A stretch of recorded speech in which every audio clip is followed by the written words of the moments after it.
was by just simply being caught up and driven past, or at least in a straight line, almost defensible. He couldn't defend his position from the attack of the Ferraris, where they're turning the same, where they were instinctively using their boxing power. Lando Norris trying to win him. He's going to be thinking about what he can do as well. But further back, George Russell, you can see, is being caught hand over fist by Charles Leclerc with him on the move. Yeah, Leclerc can see Russell in his sights. Lando Norris now under a second. There is Kimi Antonelli ahead of us. We ride on board with Lando Norris out through turn 3 with the traffic ahead of them as well as Pierre Gasly in the Alpine. They are getting heavily compromised by traffic here. I'm seeing lots of radio messages coming through. Lots of complaints from both Antonelli and from Lando Norris every time they come up the traffic. And you can see here what it costs to. That's only 72 here. Traffic gets out of the way, so that's actually a good spot for Gasly. And it hasn't cost them too much time. Well, it costs Antonelli time, but it really helps Lando Norris there. Because it was Antonelli that was hindered in the higher speed element of the track. And Norris really right deep for Norris. He's in the turbulent air. If you get a little bit too close, and suddenly you have to readjust on the brake pedal when you brake, because you're losing the grip. And the further you get, the closer you get to the car, the less grip you're going to have. Because Antonelli's in. Box for Mercedes and Kimi Antonelli.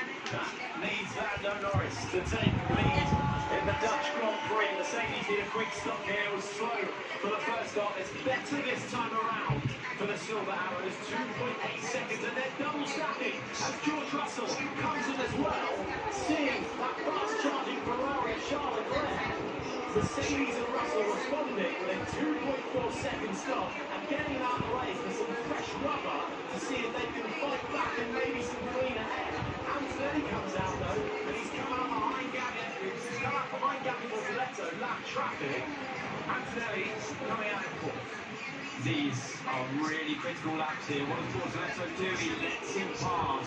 And there'll be a cheer on Mercedes. You can see that Norris is leading the race. Leclerc is second, Hamilton is third, Antonelli is fourth, Piastri fifth, 6 Russell, 7 Lawson, 8 Hülkenberg, 9 Tsunoda, 10 Gasly, 11 Alonso, 12 Albon, 13 Bortoletto, 14 Sainz, 15 Lindblad, 16 Ocon, 17 Colapinto, 18 Stroll, 19 Perez, 20 Bottas, and Beerman and Verstappen are out of this race. He's absolutely right.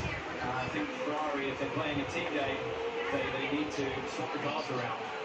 Yeah, he's really caught Leclerc at a rate of knots. Leclerc using his tyres to make those superb overtakes. 4-lap deficit between Leclerc's medium and Hamilton's hard time. Norris crucially staying out, as you said, and there is the predicted gap powered by AWS. Of course, wins now. Antonelli would come out ahead, but only just. So everyone has seen what Hamilton's able to do with that 7 to 8 offset on tyres, and they want a piece of that too. That's what